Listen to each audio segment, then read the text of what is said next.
Salut à toi, j'espère que tu vas bien. Aujourd'hui, j'ai décidé de me mettre bien et de parler avec le cœur. Là, on va parler avec le cœur. On va parler du MacBook M1 que j'ai en main. Et on va parler aussi des applications, on va parler d'Adobe en particulier. Adobe Photoshop, Illustrator, Premiere Pro, la compatibilité logicielle de ces applications avec le nouveau MacBook M1. Pour rappel, si tu étais en train d'hiberner ces 3 derniers mois, les nouveaux MacBooks sont dotés d'un nouveau processeur, le processeur M1 qui se base sur la technologie ARM. Alors je vous résume un petit peu ce que c'est parce que ça va nous aider au cours de la vidéo, il vaut mieux avoir quelques informations, je pense que la plupart d'entre vous le savent déjà. La technologie ARM, c'est quelque chose qui existe déjà depuis un petit moment. Ça consiste à avoir le processeur, la carte graphique, mémoire et disque dur dans un même système embarqué et qui communiquent directement ensemble dans une technologie classique, Intel, on va dire. Il y a ce qu'on appelle le bus de données qui est soit en 64 bits, soit en 32 bits. Les 10 dernières années, on est plutôt dans les 64 bits et qui va transférer les données en 64 bits, va les transférer en parallèle. Le 32 bits va transférer les données en 32 bits en parallèle. Apple, avec leur nouveau processeur, ont viré ces bus de données pour permettre de meilleures performances. Donc là, on a des composants qui communiquent entre eux directement.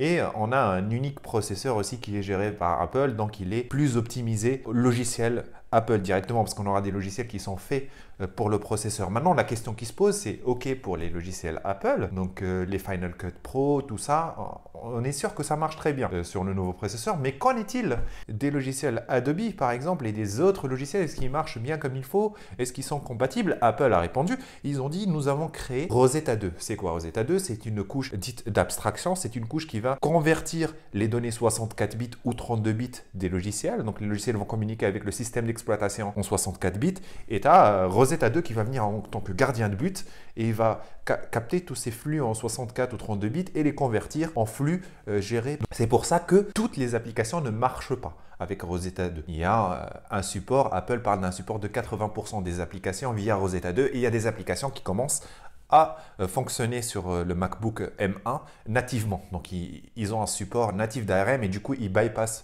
pas par Rosetta 2 et donc, ils bénéficient pleinement des gains de performance de ce MacBook. Un commentaire a été posté sur ma première vidéo de test. Vous pouvez voir le lien ici où on m'a demandé de vérifier si la suite Adobe fonctionnait ou pas. J'avais déjà prévu de le faire parce que moi aussi, j'utilise Photoshop, comment ça marchait hein, tout simplement. Photoshop un peu moins, mais j'utilise surtout Premiere Pro. Mais avant de commencer, je vous invite à vous abonner à ma chaîne et à liker cette vidéo, ça va me permettre de rester motivé à faire encore plus de tests, plus de vidéos et plus de tutos. Alors premièrement, comment se passe l'installation de la suite Adobe sur ce nouveau MacBook? Pas trop de changements à ce niveau-là, il faut tout simplement aller sur le site d'Adobe et télécharger le Creative Cloud. Le Creative Cloud, c'est l'application d'Adobe qui va centraliser toutes les applications qu'elle gère, que ce soit des applications en photo, type Photoshop, Lightroom, design type Illustrator, vidéo type Final Cut Pro et Premiere Rush, elle va les centraliser et à partir de cette application-là, on va pouvoir lancer ces applications. Premier point, point number uno, c'est que cette application de lancement est en bêta. Faites très attention lorsqu'une application est en bêta, ça veut dire qu'elle n'est pas stable. Ça veut dire qu'il y a des fonctionnalités en moins, que potentiellement elle peut cracher et ne pas marcher convenablement. Donc moi j'en ai fait le test. Déjà j'ai remarqué des problèmes de lenteur sur cette application. Quand elle démarre, je dois attendre un petit peu, ce qui est normal parce que c'est une application Intel. Donc il faut que Rosetta processe cette application et la convertisse en un flux supportable par le MacBook Pro M1, donc pour la suite Adobe. Donc il y a du temps de démarrage. Ensuite, on va pouvoir lancer les applications. Donc on les télécharge depuis le Creative Cloud. On a le support de toutes les applications. Adobe sont pour l'instant supportées via Rosetta 2. Donc c'est quand même des applications Intel qui sont converties. Toutes les applications marchent, mais pas tout à fait. On va voir ça tout de suite. Déjà, on commence par exemple par Photoshop. Pour Photoshop, il y a une subtilité, je vais vous l'expliquer. Donc tout d'abord, il y a la version stable de Photoshop. Donc c'est cette version qu'on trouve ici sous photo, il y a Photoshop. Et cette version-là, c'est la version Intel, du coup, qui passe par Rosetta 2 et qui va marcher normalement sur notre MacBook. Sauf qu'il y a toujours ces délais de conversion de données entre Adobe et Rosetta 2, ça, on ne peut rien y faire. Donc si on lance une photo, on peut voir qu'il y a les features qui sont activées dessus. Il y a quelques lenteurs. Par exemple, là, pour l'activation de visage, donc il y a la détection de visage qui va marcher. Ici, on a détecté un visage et on va pouvoir intervenir dessus. Le gain principal dont parle Apple pour tout ce qui est retouche photo, c'est la partie intelligence artificielle, dans tout ce qui est contouring detection, face detection et ce genre de choses. Il parle d'une meilleure performance, c'est-à-dire que les logiciels vont pouvoir détecter, par exemple, le ciel ou ce genre de choses, ils vont pouvoir les détecter rapidement parce qu'il y a une recherche, une indexation qui est plus rapide qui se passe. Et donc, faire des manipulations sur ce genre de choses encore plus rapidement. Donc là, ici, la fonctionnalité Neural Filter, par exemple, marche bien. Donc on arrive à... Mais c'est assez long. On arrive à intervenir. Donc là, on peut activer le portrait intelligent. On peut rajouter un sourire. Tout ce qui est calque et tout ça, ça marche sans aucun souci sur Photoshop. Mais on n'est jamais à l'abri de surprise. Là, vous voyez, depuis tout à l'heure, ça tourne. Donc ça prend du temps. J'ose espérer que lorsqu'on aura un support natif d'Adobe sur MacBook M1, ce genre d'opération sera beaucoup plus simple. Parce que normalement, c'est le gain principal, comme j'ai dit. Là, depuis tout à l'heure, il essaie de convertir le sourire. Voilà, il rajoute un petit sourire. Donc ça marche, mais c'est un petit peu long. Pour le reste, pour tout ce qui est calque, etc., ça marche. Alors, bonne nouvelle pour Photoshop, c'est qu'on a déjà une version bêta qui est disponible en support natif M1 pour Photoshop. Donc, si on va ici dans bêta, si j'arrive à trouver, application bêta, voilà. Donc là, il y a Photoshop bêta. Donc moi, je suis en version d'essai. Hein. J'ai pas acheté Photoshop.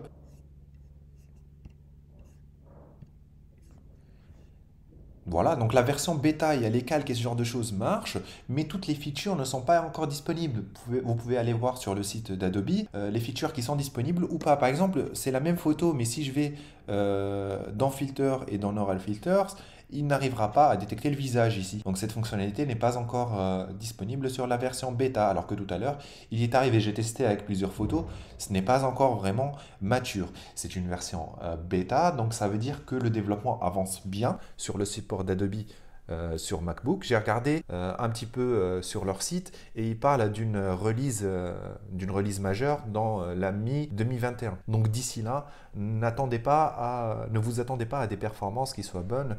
Si vous utilisez, juste à titre d'indication, moi je suis sur une version 16 Go du MacBook Pro. Et là, les performances que vous voyez, c'est vraiment sur le PC le plus performant, on va dire, de M1. Parce que la seule chose que je n'ai pas maxé, c'est le disque dur. Je suis à 512. En termes de mémoire et de performance, vous n'aurez pas de PC plus puissant que celui-là. Pour résumer, pour Photoshop, il marche sur M1, mais on peut avoir de meilleures performances. Si on attend un petit peu, on aura un meilleur support de Photoshop. Alors pareil pour Lightroom, hein, par exemple, là je vais ouvrir et je vais vous montrer comment ça se passe. Mais Lightroom aussi marche, mais il n'y a pas de version bêta par contre sur Lightroom.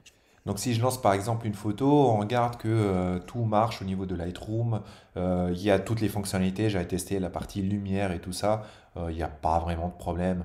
Il n'y a pas vraiment, j'ai pas remarqué de lenteur non plus, donc ça marche convenablement. Mais encore une fois, on n'est pas à l'abri de problèmes. Donc peut-être que là, tout de suite, ça marche. Peut-être qu'ils vont faire une petite release Adobe, ils vont peut-être faire une release mineure en processeur Intel qui va tout faire péter et que Rosetta n'arrivera pas à intervenir. C'est là où il y a mon point bloquant, la petite bête noire là de cette vidéo, c'est Adobe Premiere Pro. Premiere Pro ne se lance tout simplement plus. J'ai tout essayé, j'ai relancé l'ordinateur. Je pense qu'en le désinstallant et peut-être en réinstallant, ça marchera, mais peut-être pas, c'est pas sûr. C'est peut-être qu'ils ont fait une release mineure de Premiere Pro et qui n'est tout simplement pas supporté par Rosetta 2. Quand je l'ai installé la première fois, ça marchait, j'ai testé. Là, ça ne marche plus. Heureusement que je fais mes montages sur Final Cut Pro, sinon j'aurais été bien emmerdé. Là, vous voyez, je lance, ça reste, là, ça charge et ça se lance pas. Donc, il n'y a pas, pour l'instant, ce que je peux dire, c'est que Premiere Pro sur MacBook Pro M1, et ben ça marche pas. Si vous l'utilisez, je vous déconseille de prendre ce MacBook. Aussi, ne vous attendez pas à ce que Adobe fasse vraiment intervenir toutes les forces qu'elle a pour faire marcher ces applications Intel sur MacBook M1. Leurs ressources vont plutôt être orientées vers la compatibilité native du processeur M1 et non une compatibilité Rosetta 2. Et Apple non plus, ils ne vont pas passer tout leur temps à faire marcher toutes les applis sur Rosetta 2. C'est pas comme ça que ça se passe. Moi, je travaille dans le logiciel et je peux vous donner des informations fiables. Il y aura quelques ressources qui vont faire en sorte que l'application marche quand même via Rosetta 2 et ils vont faire ce qu'on appelle des workarounds, petits bidouillages là comme ça qui vont permettre aux applications de continuer de marcher. C'est pour ça qu'il y a déjà une version bêta sur Photoshop parce que Photoshop c'est l'appli tout simplement la plus utilisé chez Adobe. Donc il y a déjà une version M1 et ça continue de pousser. Pour l'instant, si vous utilisez Adobe professionnellement, je vous déconseille fortement de migrer vers le MacBook Pro M1. Ça va être une énorme erreur, à moins que vous ayez un PC Windows que vous pouvez utiliser. Et du coup, vous pouvez basculer vers votre PC Windows si jamais votre MacBook Pro ne marche pas. Mais sachez que vous n'êtes jamais à l'abri de ce qui vient de se passer chez moi pour Adobe Premiere Pro. Par contre, si vous utilisez des applications Apple ou des applications qui ont un support natif du processeur M1, là, vous pouvez vraiment migrer en toute sérénité vers le MacBook Pro ou MacBook Air M1 et vous aurez des performances hallucinantes. Vous aurez les gains de batterie. Je vous prépare une vidéo qui arrive très bientôt sur les gains, les côtés positifs de ce MacBook Pro M1. Mais pour l'instant, s'il vous plaît, attendez 2021 pour acheter un MacBook si vous travaillez avec la suite Adobe. Je sais, je me répète, mais c'est très important. Alors maintenant, dernier tips que je vous donne, si jamais vous réfléchissez quand même à acheter un MacBook M1, je vous donne le site que vous pouvez consulter et vous pouvez regarder le support des applications sur le MacBook. Alors le site c'est Is Apple Silicon Ready et dedans il y a le listing de toutes les applications. Est-ce qu'ils sont supportés nativement par M1? Est-ce qu'ils sont supportés par Rosetta 2 ou est-ce qu'ils ne fonctionnent pas tout simplement? Donc moi si je vais sur Adobe Premiere Pro, il me dit qu'il est supporté par Rosetta 2, voilà, mais qu'il n'est pas Apple Silicon optimisé, donc il n'y a pas un support natif d'Apple Silicon. Et même ça, ce n'est pas vraiment... moi, quand je vois ça, je suis quand même mitigé. Je ne fais pas confiance à Rosetta 2 au niveau des releases mineures. Et je ne pense pas que ce site soit mis à jour à chaque release mineure d'une application. C'est un site où c'est la communauté qui le met à jour. Donc moi, je vais ouvrir un ticket et je vais dire, par exemple, qu'Adobe Premiere Pro, il ne marche pas suite à la dernière release. Pour Photoshop, par exemple, on voit qu'il marche sur Rosetta 2. Donc on l'a vu tout à l'heure, il marche. Il y a un petit point d'exclamation sur le Apple Silicon optimisé parce qu'il y a une version bêta M1. Donc ça marche, mais en version bêta.